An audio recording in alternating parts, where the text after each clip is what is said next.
Light लावतो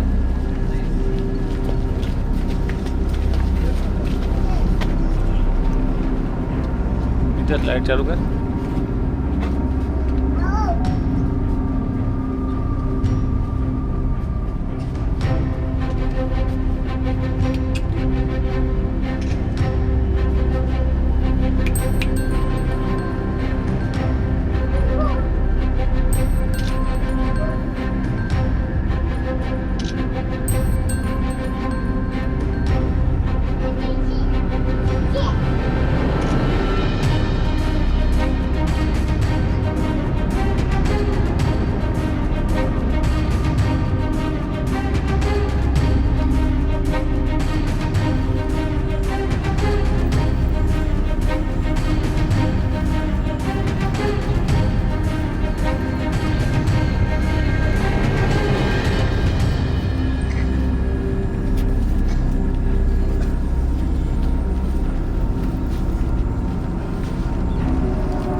અરે આપણે થોડા પાછળ આવ્યા તો થોડા અહીંયા સાથે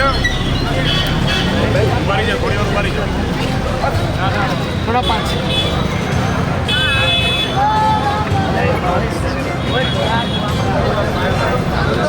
હવે ચાલવા દો અને પછી સ્ટેપ બાય સ્ટેપ તમે ચાલો ભાઈ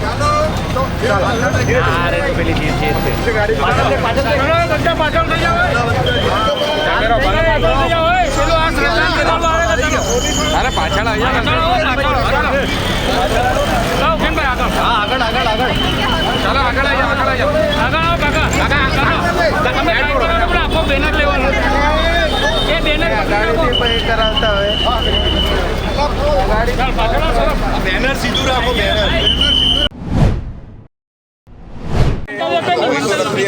દાહોદમાં ભાજપ સમર્થક અને વીએચપીના જે સભ્યોએ પ્રાચાર્યએ એક દીકરી સાથે 6 વર્ષની દીકરી સાથે જે જઘન્ય કૃત્ય કર્યું છે એના આખા દેશમાં ઘેરા પ્રત્યાઘાતો પડ્યા છે. આપણું સમાજ, આપણી માતા બહેન દીકરીઓ, એની સુરક્ષા માટે આપણે બહુ ઊંડા ઉતરી રહ્યા છીએ. સરકાર તંત્ર ઊણું ઉતરી રહ્યું છે. આપણી વ્યવસ્થાઓ એટલી બધી ખોખલી થઈ ગઈ છે. આજે એમના પરિવાર સાથે મુલાકાત કરી છે. માનનીય અમારા સંગઠન મહામંત્રી મનોજભાઈ આગેવાન, રાકેશભાઈ બહેનો આગેવાન સાથે અમે મુલાકાત કરી અને જાણવા મળ્યું કે એમને ત્યાં બસની સુવિધા નહોતી સ્કૂલે આવવા જવા માટે.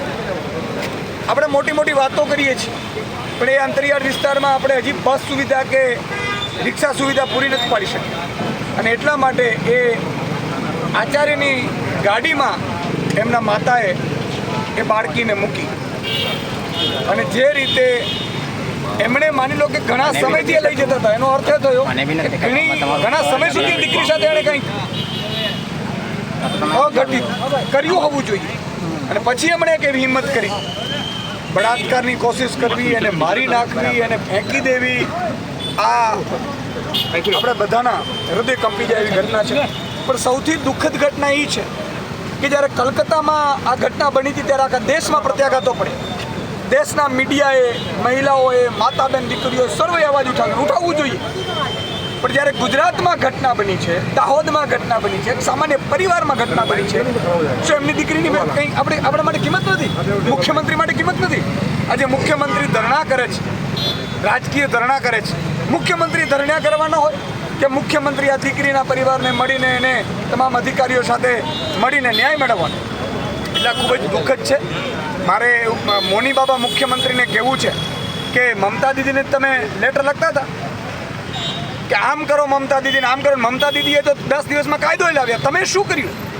તમે આજે ધરણા કરવા બેસી ગયા છો. શરમ આવવી જોઈએ. અને ભાજપે આજે દાહોદમાં પણ અહીંયા ધરણા કર્યા છે અને દીકરી માટે કશું જ નહીં.